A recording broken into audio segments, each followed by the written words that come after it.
Now, back to Sunrise on News Radio 880 KCMX. Shout, shout, shout, shout, I'm talking to you, so come on.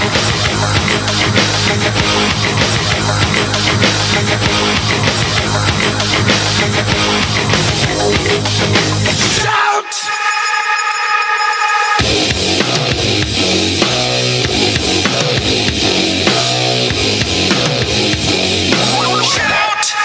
Good morning, everyone. 17 minutes after the hour. Welcome back to the Sunrise Show. Waiting for our guest, Zach Fortier. He's just amazing. Turned himself into an author, and of course has taken all of his experiences as a 30-year police veteran with law enforcement on the West Coast. And we've talked to him before. It's fascinating when you take all of his experience, and now that he's out, he can talk candidly, and the stories he's got after 30 years in the streets, and it's somewhere in California. I'm not sure exactly where, and he purposely kept that behind the scenes as far as what exact police force he worked on, but I'm not sure. It wasn't LAPD, but Southern California.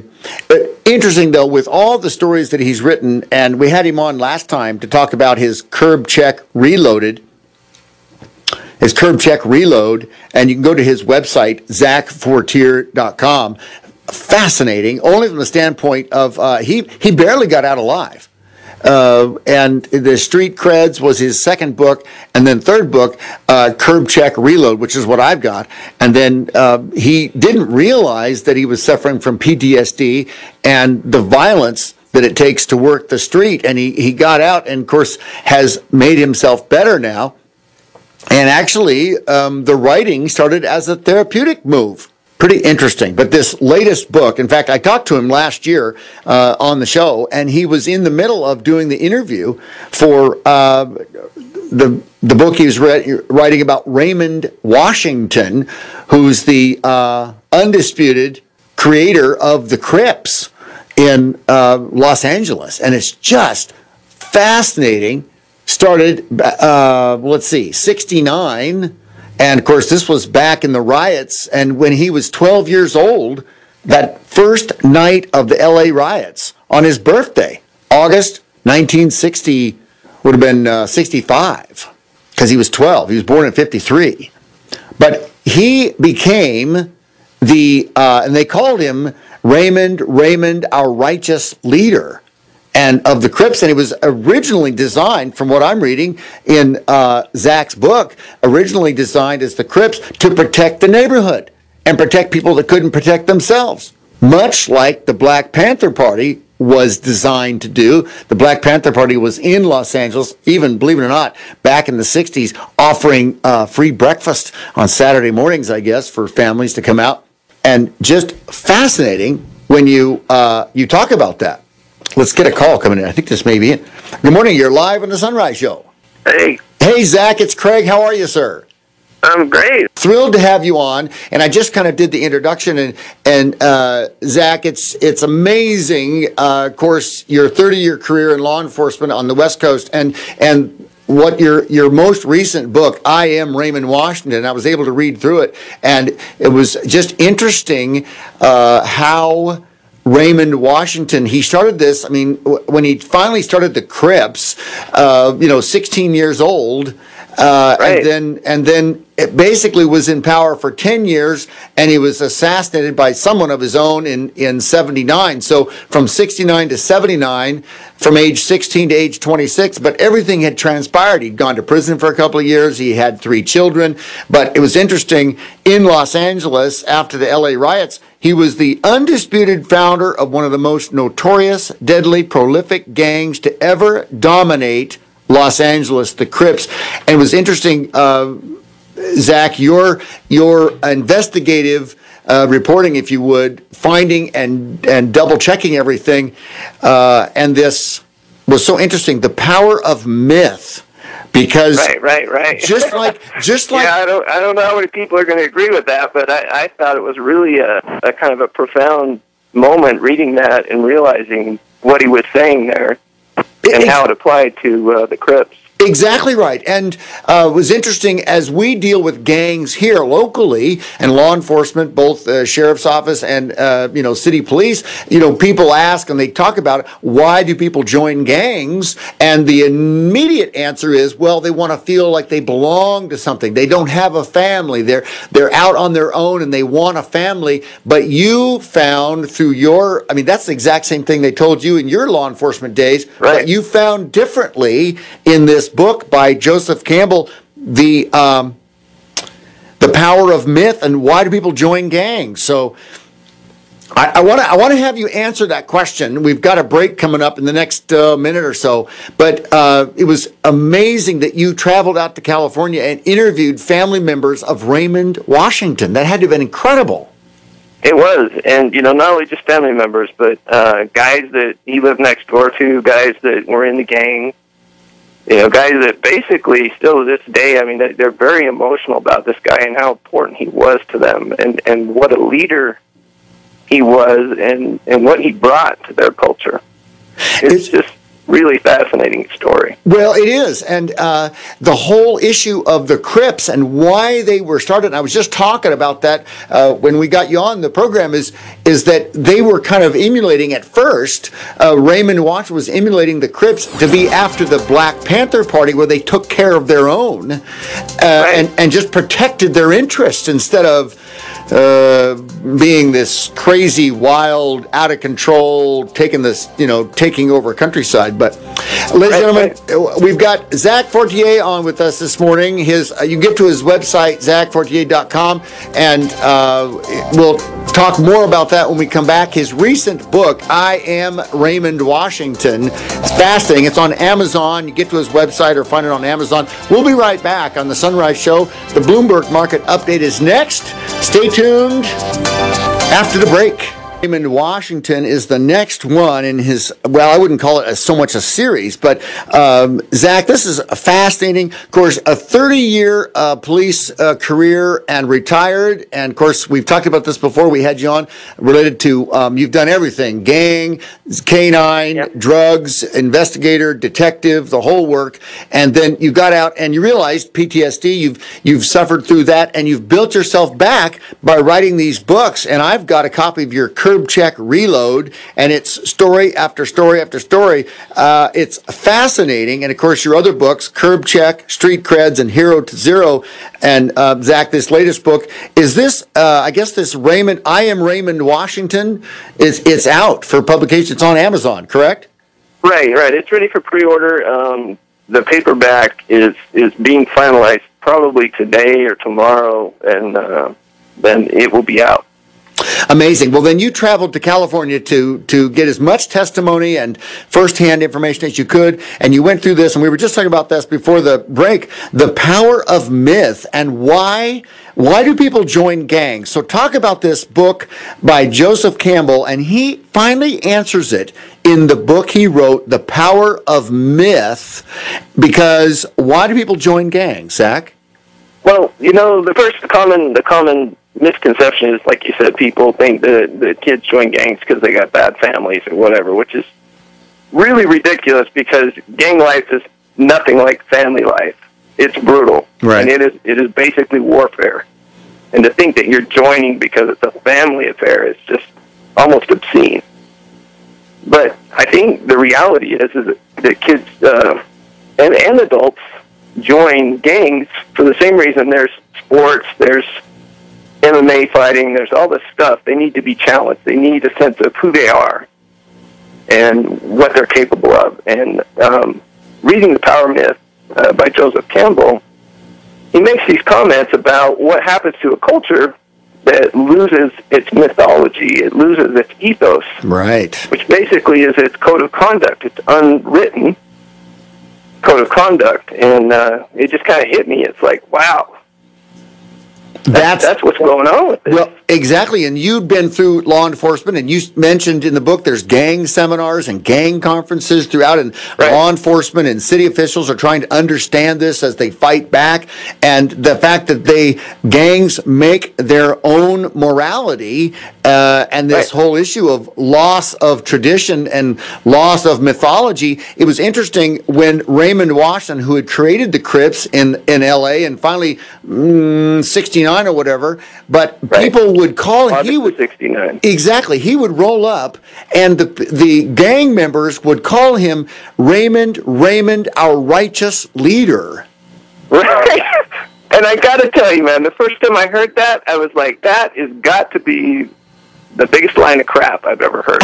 Exactly. I mean, I've worked gangs. I really was violently opposed to gangs. I mean, I've been in shootings with gang members.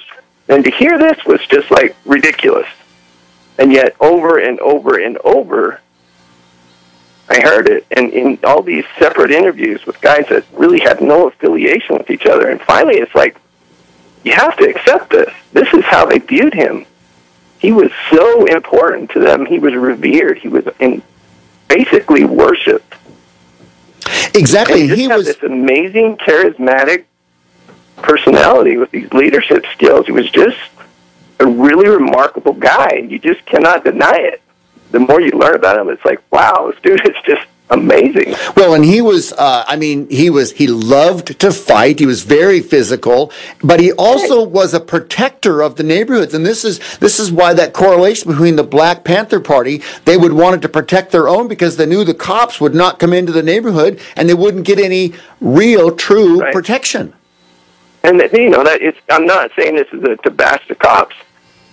The reality was at the time, and still, there's a lot of issues with LAPD. I mean, it's well documented. It continues to be documented. And these people had no protection.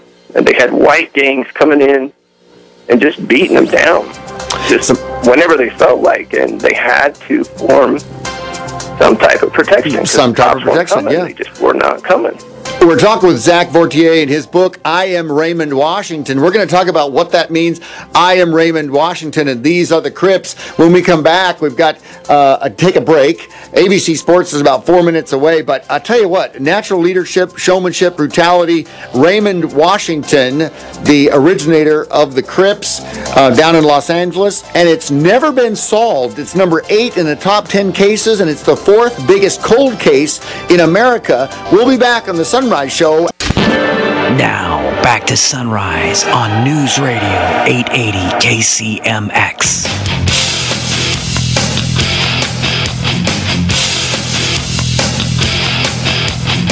Swaying to the symphony of destruction.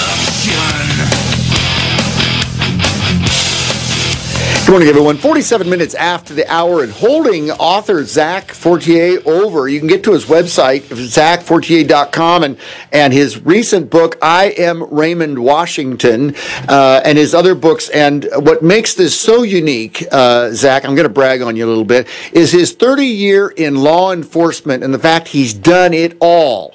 And because he got out alive, even though he suffered from PTSD, because of the radical strain of dealing with the stories and the destruction of humanity up close and personal, having to pull his gunfights, the whole bit from call to call to call, and he's able to write about it in his books. And he's written Curb Check Reload was the third one. Then, of course, he finished up with Hero to Hero, but started out with Curb Check and Street Creds, and now this book, I Am Raymond Washington. And Zach, these are drama in real life. I mean, language, stories. It is rated R, I can say that. And but this is Raymond Washington started the Crips. And here's what we talked about this. He's the undisputed founder of one of the most notorious, deadly, prolific gangs to ever dominate Los Angeles. Of course, he was 12 the night of the LA riots, and he was shot. We don't really know who it was, but never solved. Number 8 in the top 10 cases, the 4th biggest cold case, but yet he grew up as a protector, viewed as the righteous leader, and yet at the Lincoln Cemetery in Los Angeles, the landscaper tells you that they have the most visits ever 35 years after he was killed.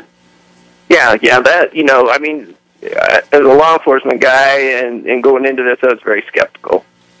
And to actually run into everybody I ran into to do these interviews, it's like when you're done, there's just no denying what this guy was. And the fact that the cemetery itself, I couldn't find the grave. It's a big cemetery.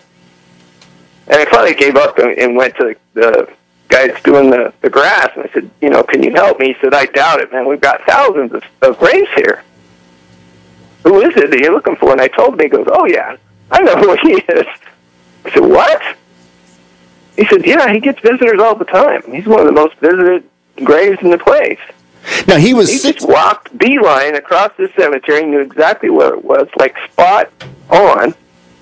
He said, it's right there. I'm like, you're kidding me. Yeah, and the weird thing is, when he was 16 is where he coined the phrase the Crips, and he had... Right. 4 brothers, and in Los Angeles. He died when he was 26. He was shot. One of his rules was never approach a car that you don't recognize. And he recognized the car, and he gets up close to the car, and he's shot with a shotgun, hits him in the stomach, and he dies an hour and a half later. But he's 26 years old, and the Crips, their population at this point is at some point 30,000 Crips all around the world. That actually was the number I got. That was just in the Los Angeles area. Yeah, just in Los Angeles. It went from 2 kids to 30,000. That is just an unimaginable growth to me, and that speaks to the fact that he developed this subculture that just resonated with the inner city and resonated with the people that, they wanted to be a part of, good or bad, life and death. And a lot of them died. They wanted to be a part of it. It gave them a sense of purpose. Exactly. Well, and here was the thing. You talked about in your book about this Geronimo Pratt, who was a Black Panther, and he was convicted and charged and convicted of a murder, and the FBI, you found, he was jailed for 27 years. The FBI destroyed evidence that would have cleared him. Right. They knew that he was innocent. They knew exactly where he was because he was under surveillance, and he could not have done the murder. So what happens is this goes back to the black neighborhoods thinking, hey, we have no protection whatsoever. Exactly. And then you have Raymond Washington. The riots, he's 12 years old, and he decided, I'm not waiting around. I'm going to make my path, and he ended up doing that. So yeah, he's a remarkable guy. I mean, I really can't emphasize that enough. That, for the reader to read this, go into this with an open mind, and just take it in and process it yourself. Do what I did.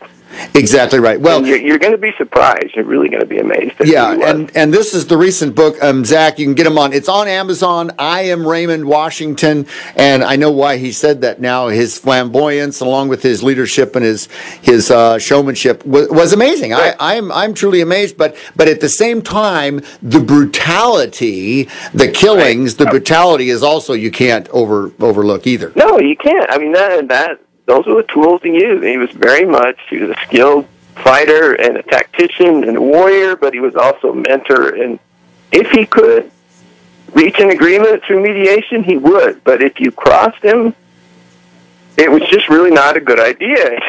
The guy was capable of really incredible violence and really a tactical approach to when he came after you. It wasn't just blind aggression. It was really skillful. It was tactical, and I read about the clubhouses as well. Zach, we're out of time, but so we'll have you on again because this is such fascinating stuff.